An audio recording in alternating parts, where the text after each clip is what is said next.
100 minuta fjalimi një poroj psiqik, i një njeriu në panik, i një të vetmuar në amok, i një të paafti në asfiksi, ka mbërritur në momentin kur asparat nuk e shpërtojnë dot.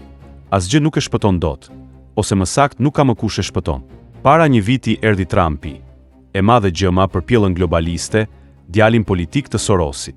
Para një muaji ku krijuesi, padroni, mbështetja, Alex Sorosi teksa zgjodhi tradhtin për spëtim, ndaj madh paniku, sepse pas tradhtis pason hakmarrja. Balluku dhe të fortët rreth saj e kërcënojnë orë e çast. Më në fund doli dikush apo disa që po e spanarin, po e sfazojnë, po e luajnë menç, që po ja fusin dy këmbë në një këpucë. Doli një femër dhe ca meshkuj rreth saj që nuk janë as Tahiri, as Veliaj, as Meta, as si ata të tjerë të Sallahanës që ka në burg. Nga ana tjetër anglisht folsit në SPAK dhe ata të SPAK-ut vetë. E di mirë që do e thërasin shumë shpejt dhe mandatat ja kanë daltilografuar. Ndërkohë ndjen dhe e di që partia i ka pësuar fraktura. Partia Socialiste zjen nga brenda. Grupimet e kundërshtarëve brenda partisë po presin momentin e duhur për shpërthim. Janë një pjesë e madhe ata që nuk e pranojnë më përdrejtues dhe më shumë në numër se sa mund ta imagjinojnë. Le të dëgjojmë pasajet kryesore nga fjalimi për të kuptuar përçartjen, çoroditjen, panikun, frikën, ankthin, agonin që i merr frymën, të merrin për të nesërmen. Me frymarrje të çrregullt, tejet emocional dhe me zëher herë të dridhur. Në logodjaren e radhës, doli që t'i bënim radiografin dhe të konstatonim eksaktësisht fundin që po i vjen ngutshëm, me thoni të paprer, me dhëmbë britësi dhe me 7 dinosauri. Se kur vinjeksa ka përgjirën e botës e vërtetas ka veshur ende pantallona. Pas kohë populli s'kishte para asgjë akoma se s'kishte ardhur flama e kanaleve dhe portaleve të ujrave të zeza mediatike. Gjuha e një kryeministri, si gjuhë e një rrugaçi. Kanalet që kanë ujëra të zeza, por ku ky ka 27 vite që jahet dhe shkëlqen në të zezën lustrin. Diktatori që pa kanalet nuk jeton dot as një sekond. Po ne s'kemi që t'i bëjmë as të Llallhanës së madhe ku na solli jeta jetojmë duke qenë në krye vendit. Ky është kryeministri vetëm në glob që vendin e tij. Vendin e popullit të tij e quan të Llallhane dhe që të bëj që e solli jetat e ishte në Shqipëri. E shikon si fatkeqësi të madhe faktin që u gjenda atje. Po të kishte parlament që nesër duhet të kalonte në mocion mosbesimi. Brenda vetes kur shikon udhëheqësit e tjerë mendon që nëse do të ishte në Amerikë, do e kishim sot planetark, në vend të trump, sepse e di veten të aftë dhe të denjë për të qenë drejtues në Perëndim, zhgaravitësi i Tiranës, që po të mos ishte biri atyre që ishte, sot do të ishte një hiç në moshë, ose izoluar në ndonjë qendër për persona me teprica reagimesh. Në kushtet kur përtej zhurmës së përditshme të përnaçme të bombave artizanale, që plasin tenxhere, ka filluar edhe një lëvizje sportive prokurorësh lart e poshtë nëpër Shqipëri, të cilët janë turur në garën për mandatin e anshëm dhe të afërt të SPAK-ut, duke prerë flet arreste në tufa, për çështje që në rastin më të mirë nuk janë fare çështje penale, në rastin më të keq, kudo në botën që na rrethon, hetohen në gjendje të lirë. Filloi luftën me gur me prokurorët. Nuk është rastësi, e di shumë mirë që një ditë, shumë shpejt do e thërasin këtë personalisht. Duhet shpërndar fletëtirje për paraqitjen prokurori, në sasira që ngjajnë biletave të teatrit, deri dhe për absurditete të skajshme, siç është një rast emblematik këtu në Tiranë, ku një ndërtues pa leje, pra që duhet të përgjigjej përpara drejtësisë, dhe cilit i është konfiskuar ndërtimi për të strehuar aty brenda një agjenci shtetërore, ka gjetur rrugën e prokurorisë për të kallëzuar shtetin. Dhe prokuroria ka hapur çështje penale për punonjësit e shtetit që bën procesin për të futur agjencinë e shtetit në godinën e ndërtuar pa leje. Shumë mirë ka bërë prokuroria dhe ndërtuesi. Ku ndërtonte ai shteti flinte, ose grasatohej prej tij, në momentin kur pushoi grasatimi, qeveria filloi me ndëshkimin. Por në rastin më të mirë, ky biznesmen ndërtonte në mes të Tiranës dhe nuk e ndalonte njeri, do me thënë bëhej qëllimisht, e lan të përfundonte ndërtimi, që t'ja konfiskonin si ndërtim pa leje. Shoku Rama duhet ta di se godinat pa leje ndërtimi prishen. Kur të futej ajo agjencia shtetërore në atë godinë, ajo, godina pra do të ishte legjitime, apo shteti do të pranonte të strehohej në një godinë pa lej, që nga momenti që godina nuk do të shembej, por do të ishte funksionale, i linde drejta ndërtuesit, që me që nuk prishej, të paguante gjobën dhe ta përdorte godinën e tij. Pyetje profanit kryeministër. Kur kjo agjencia shtetërore të futej në atë godinë, pronë kujt do të ishte godina? Pronë shtetit? Do me thënë shteti do të legalizonte të paligjshmen për interesat e tij. E kuptoni kush është ky hajvanolog që e votojnë ca e ca për kryeministër? Unë këtu sot do them vetëm një të një mitë në atyre që kam në fakt për të thënë. Për ndërhyrjet jo vetëm të pajustifikueshme, por dhe të panevojshme, të gjyqësorit në punët e ekzekutivit dhe të legjislativit bashkë. lloj-lloj bombash artizanale që kurdisen nga lloj-lloj prokurorësh e gjykatësh lart e poshtë nëpër Shqipëri, të cilët shija e pavarësisë reale i teh. Prokurorët që kanë të dehur nga pavarësia. Për t'ju dalë e pira, dehja pra, duhet t'u hiqet pavarësia, që funksionon si raki. Me këto që thot, e ka të madh hallin.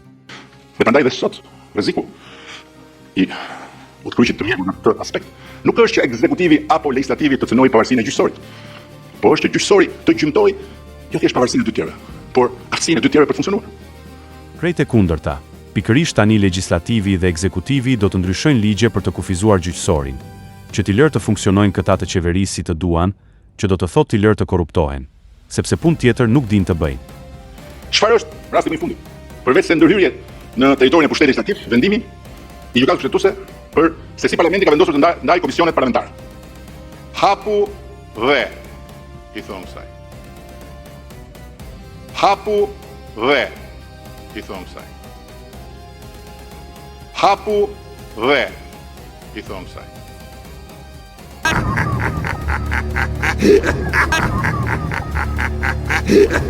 Një administratë publike e cila t'jap më të mirën vetë për performancën e shtetit, pa pasur frikë të marrë vendime, deri dhe për blerjen e letrës higjienike. Është në hall të madh, sepse është e vërtetë që nuk firmosim më punonjësit të administratës që të vjedhë i madhi, sepse në fund e pin ata farmaqin, po i pohon të gjitha shqetësimet me gojën e tij, është i futur në mors. Dhe larg qoftë deri dhe një konsumator të shliruar në Afrika se mund të bjerë në sy. Kur antikorrupsioni është bërë një kurrë më e dëmshme se sa vetë smundja e korrupsionit. Anglisht folës të këtij qyteti, të reformës drejtësie dhe të gjyqtarëve prokurorë, të cilët kur dëgjojnë që një gjykatës i thot prokurorit rëndoje dorën se e ke të lehtë akuzën, apo një tjetër gjykatës në apel i jep ankusit një dënim edhe më të rëndë se sa ai që kishte në shkallën e parë, ta kujtojnë anglisht folësit se këto janë bomba artizanale të propagandës qeveritare. Anglisht folësit e qytetit janë amerikanët dhe jo vetëm, ata të huajt brenda spakut, që kanë për t'ja marrë kokën dhe e di mirë. Por, kryekreu po akuzon prokurorët shqiptar se i manipulojnë anglisht folësit duke u paraqitur situatën më alarmante dhe jo reale. Këtë e thotë që ta dëgjojnë anglisht folësit dhe të fillojnë të preken dhe të tregojnë mëshirë. Shikoni sa demon dhe përçmues është, nuk i quan specialist të kualifikuar, por përdorues të anglishtes. Flet ky, përdoruesi i mallishtes. Se paguhen si frëngu pulën nga taksat e shqiptarëve bashkë me 500 sekretarë dhe këshilltarë të tyre që të qeverisin sistemin e ri të drejtësisë. I vjen inat, sepse i duket sikur i paguan ky dhe jo shqiptarët, sepse financat e shtetit i duken si tiket të tijat, private, dhe mendon me vete, edhe i paguaj maskarenjt, edhe do të më burgosin. Kur nuk do ndryhim ne në çështjet që i takojnë drejtësisë? Kur?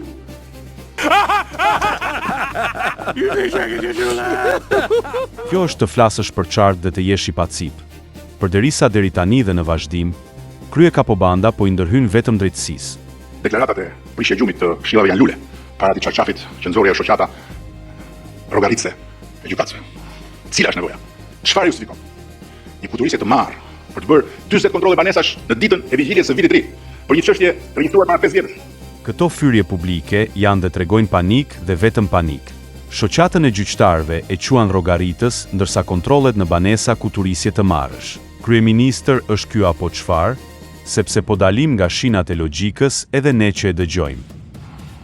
Po ti themi gjë që ky shtet nuk mund të jetë vendi ku një institucion krenarie kombëtare si i ngritur me vite dhe i duhet trokitur edhe ndërkombëtarisht, të bëhet shesh për të mbytur psikologjikisht inxhinierë dhe inxhiniere, vajza djem që me në krye drejtorin e atij institucioni kanë punuar pa orar, duke bërë puna me një vlerë të jashtëzakonshme. Çfarë? Dhe jo një kriminale, pjesë e një grupi të strukturuar, si personazhi që ka krijuar për të nguti, për të arrestuar dhe për ta masakruar me bomba artizanale. Tenxhere. Duke i vënë në kurriz vila dhe makina, ndërkohë që jeton në shtëpi me qera. Dhe që, siç morë vesh, as nuk e ngjet makinën. Dhe s'ka i tillë. Me akshin e ka pisk punën, sepse atje ka duart gruaja, familja, dhe kur e kërkon linda gjën, nuk është e kollajt ta neglizhosh. Por nga ana tjetër ky e di dhe e kupton shumë mirë që atë drejtoren e akshit e kanë shfrytëzuar si familje dhe tani ajo u kërkon të dalë, duke u thënë ndoshta, për ju i kanë bërë ato për të cilat po dënohem. Male me halle ka familja Rama, po cilin hall t'i qajmë më parë? pushteti legislativ dhe pushteti ekzekutiv do t'i bëj shumë më të vetëdijshëm për dëmet që mund të bëj fuqia e tyre e pa kontrolluar nga njeriu brenda tyre. Nga egoja, ambicia, të gjitha ato ndjesi tjera që të gjithë njerëzit i kemi, por që tek dikush që merret me jetën e tjerëve janë për tu frenuar sa më shumë.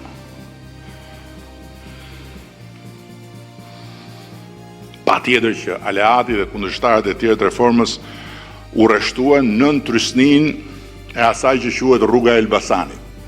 Edhe këtë e dim. Dhe tani po jetojmë një periudhë ethesh revolucionare, të interesie të re vetë të pavarur, që pikërisht pse është shumë e re, nuk është as e pamshme, as profesionale. Nëse do të bëj krahasim, çanon. Drejtësia sot është qeveria shqiptare e vitit 1992. Fuqia e madhe politike, traditë demokratike 0 nga 11 dhe autokontroll që varion nga 0 në 4. Po që mbetet prap në notën kaluese, po të kesh parasysh dhe frikën si pula nga dy uturak. Dy uturakët më të mëdhenj të pazarit mediatik të Shqipërisë, të cilët nga ana e tyre bombardojnë publikun me jashtënxjerrjet e lloj-lloj personazhesh antikorrupsion në ekran dhe me paracez në dorë pasi mbaron bombardimi, ndërkohë që dosjet me të gjitha faktet për riciklimin e paras pist dhe për evazionin e tyre fiskal janë në prokurori prej vitesh. Ja që nuk janë të gjitha kanalet televizive kundër tij. Janë vetëm 2 kanale, 2 uturak, të cilët gjithashtu i ka kallëzuar në prokurori për evazion fiskal. Qeveria do me thënë sulmon median mes drejtësisë. Mirë bën drejtësia që nuk dëgjon, derisa të spastroj batakun qeverisës. Ja pra që nuk janë as 700 flama të ujërave të zeza. Vetëm 2 që kanë. Do me thënë të gjithë të tjerët i ka bler. Vetëm 2 pas ka opozita. Por edhe 2 i duken shumë. Në historinë e prokurorisë së posaçme ka vetëm 10 akuza për korrupsion. 10. Në gjithë historinë.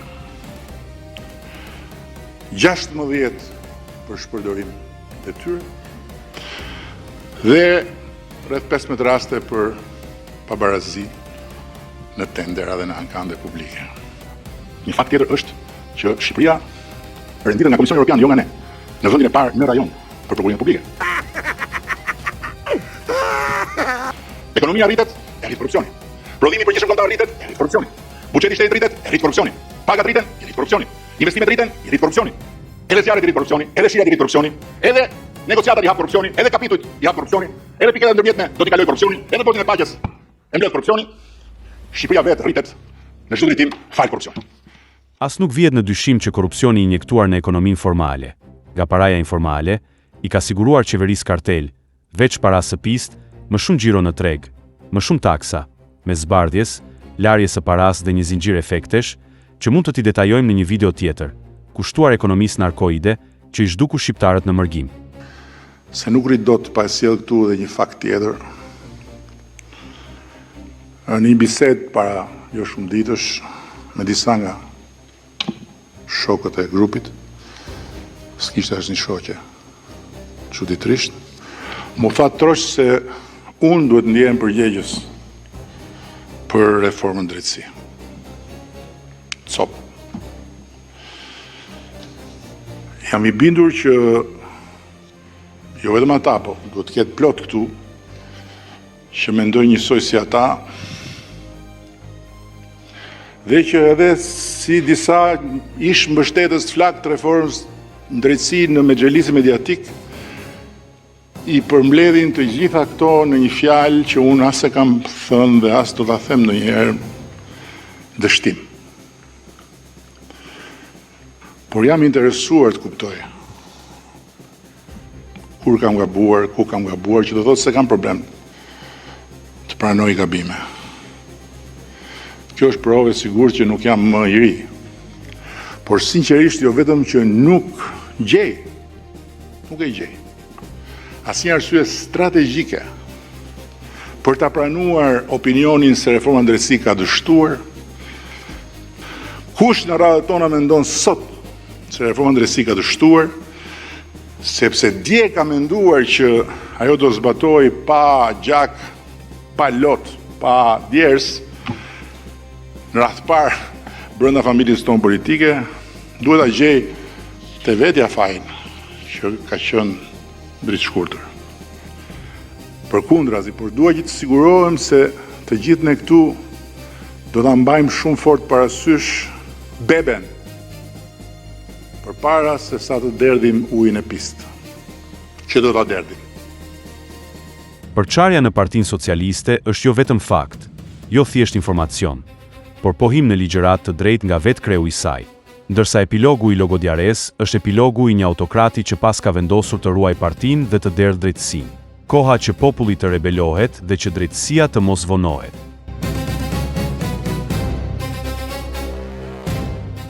Mast Channel. Please subscribe.